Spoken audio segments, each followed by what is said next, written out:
Connections. World. Download. RN.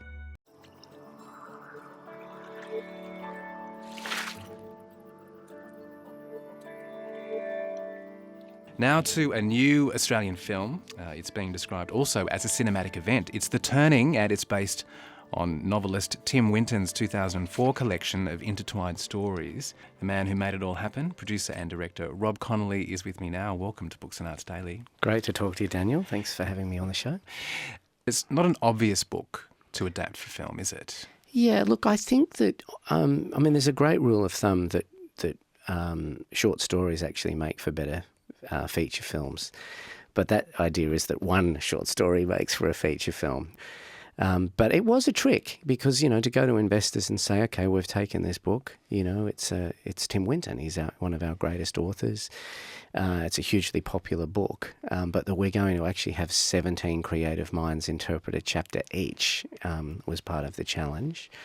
But then, as you mentioned, having some of these people involved, like Mia Wasikowska and Kate Blanchett was acting in one, and David Wenham, it meant that there was an intrigue. It's like, what would they do with it? He just gave us complete freedom to go and make the version of that story that we wanted to make. I think what was a big attractor for us was that a lot of the people being assembled by Rob weren't traditional filmmakers. He was approaching people from all disciplines. I've read that none of the other filmmakers saw each other's work before the premiere in Melbourne at the film festival.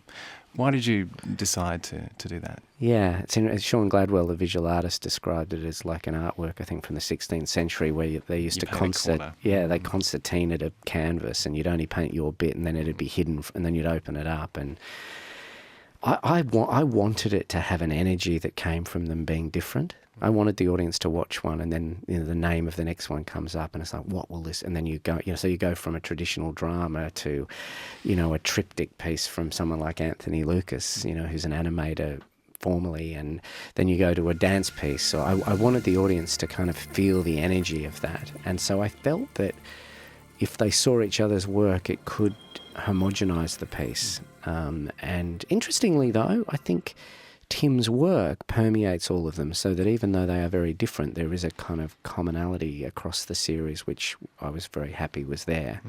And I think that came out of, the way each of the filmmakers responded to Tim's underlying work.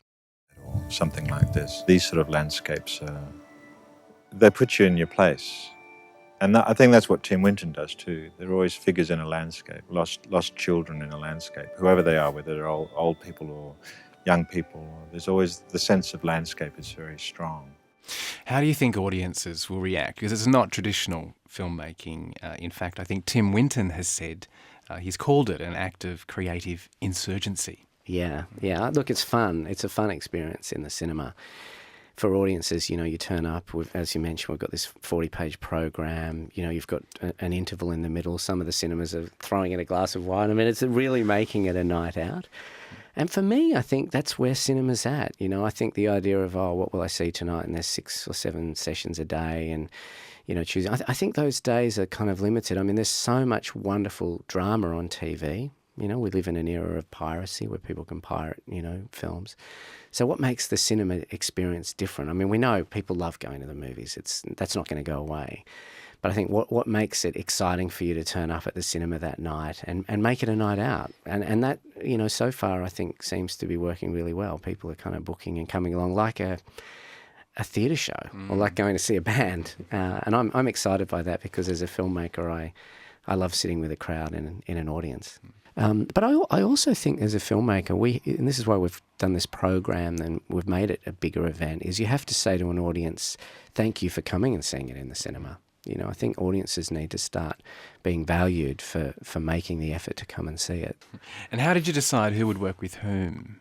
It sounds like there's a complex web of relationships there, but how did you decide as the kind of curator of the whole project? Yeah, I took a bit of a Zen-like kind of state of mind. It was and embracing the chaos.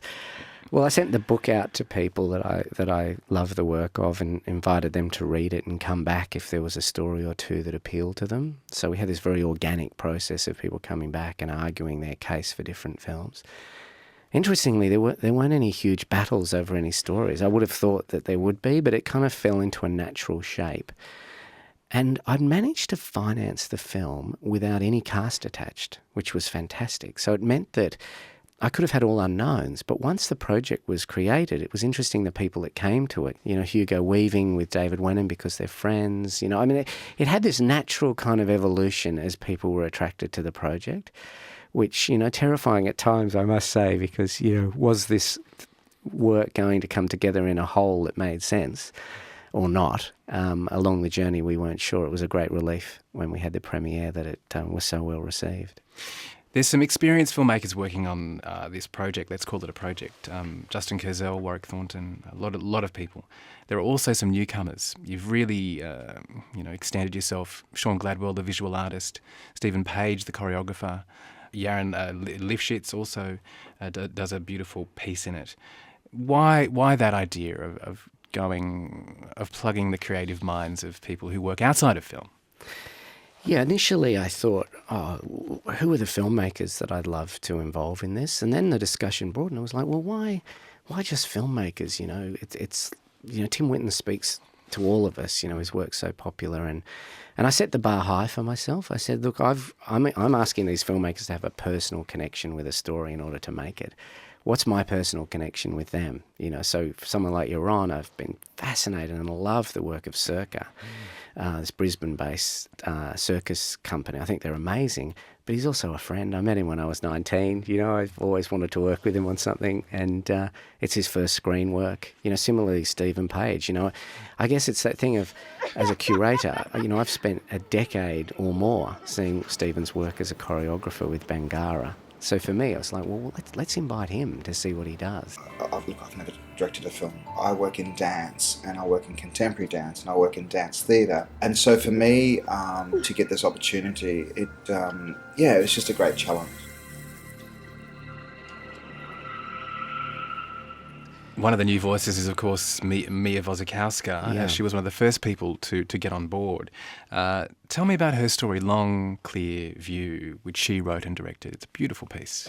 Amazing, and for me, here's this 23-year-old. She's our youngest filmmaker in the collection. I mean, she's an incredible actor and a visual artist, and with great background and interest in photography, and she wrote this beautiful statement. So I asked each of the creative people to argue their case for the film, and she wrote this beautiful statement about how that story appealed to her because it was about a young boy who had responsibility beyond his years.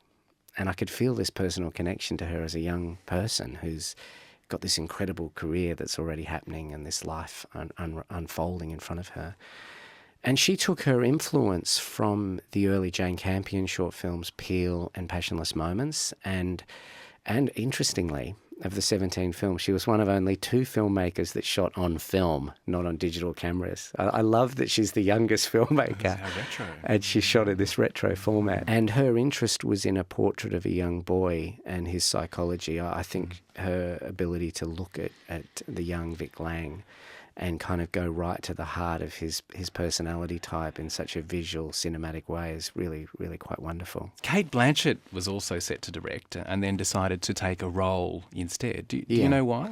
What's the background there? Yeah, she was doing the chapter with Richard Roxburgh and Robin Nevin, and I think her husband Andrew Upton had written this fantastic kind of script. And she decided to act in it, which was a wonderful thing for us, to see her. I mean, obviously, she's one of our greatest actors. Bit early for beer, isn't it? Have a little glass. Fair enough. She won't mind us drinking, will she? No. It's Christmas. And they had been working at the Sydney Theatre Company with a young theatre director, Simon Stone, and invited him to become involved. And, they actually made it in a really interesting collaborative way. They brought on board Andrew Lesney, the cinematographer who'd shot Lord of the Rings and The Hobbit, and they accumulated these people and then went away for a couple of days and crafted this work that Simon directed and she starred in. And it's actually the most entertaining of the collection, I think, along with Mia's. It's kind of interesting how Tim navigates his, balance between, humour, the darker side of human nature, the more kind of spiritual side, or he investigates who we are as Australians in a multifaceted way. And I love, what Kate and Richard and Robin have done on screen there in a kind of comedic piece. Rob Connolly, thanks for being my guest here on Books and Arts Daily. Great to talk to you, Daniel. abc.net.au/Radio National.